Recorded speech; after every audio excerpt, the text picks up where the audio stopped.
Hi everyone, it's Miss January, and today we are honored to discuss two poems by the outstanding poet Arya Ligi.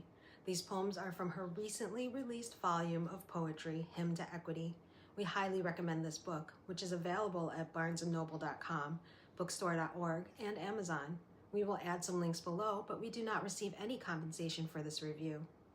This fascinating volume is a tribute to, as well as a dialogue with or response to the great romantic poet William Wordsworth.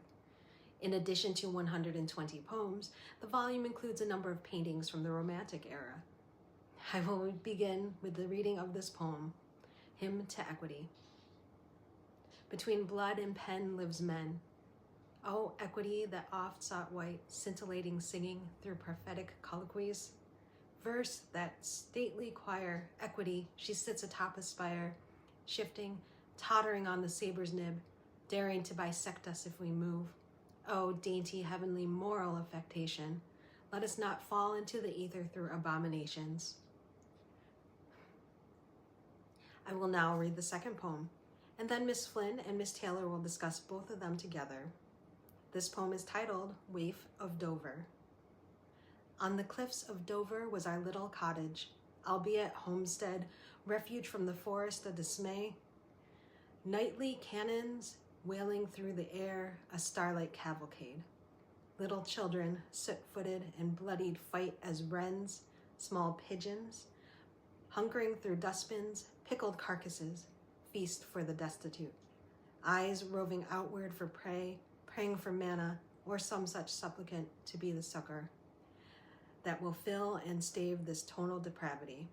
'Tis a discordant hymnal that infects and affects this perfect quietude, this supernal veil, hovering o'er the precipice, the abutment to our view. The howl of hunger wells me, seizes me, inflames me in this nestled beatitude. And now to Miss Flynn. I am struck by the parallels between Arya's style and Wordsworth's style, but there are also some fascinating contrasts.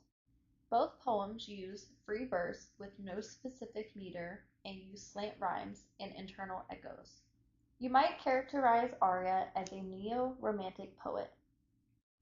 Hymn to Equity echoes Wordsworth's moral seriousness, and the second poem reminds us of his use of landscapes as a reflection of emotional states. The phrase supernal veil evokes memories of his portrayal of nature as a veil, suggesting that nature can reveal deeper spiritual truths. Earlier, Miss Flynn described this book as both a tribute to and a dialogue with Wordsworth. We say this because of the differences in how both poets see the world. While Wordsworth sees nature as healing and sublime, Arya notes how the peacefulness of nature is interrupted by the cannon fire of war. Wordsworth portrays children as innocent, but Arya suggests an innocence lost as little children soot-footed and bloodied fight. Arya warns of moral decay. These parallels and contrasts create a fascinating read. We would love to take a deeper dive, but we wanted to get this video out to make you aware of this excellent book. I promise you this book will make a great addition to your collection. Congratulations to Arya for her publication. See you next time.